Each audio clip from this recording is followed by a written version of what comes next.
Alright, I needed some groceries. A few things that we run out of breakfast food. And alright, I got some more sausage. There's 30 frozen sausage in there. And they're going to make, what is it? Beef stroganoff. Needed some sour cream. Needed some more milk. And needed bacon. And I got some grapes right there.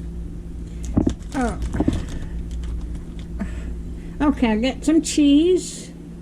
And I got some tater tots. I got some fish sticks.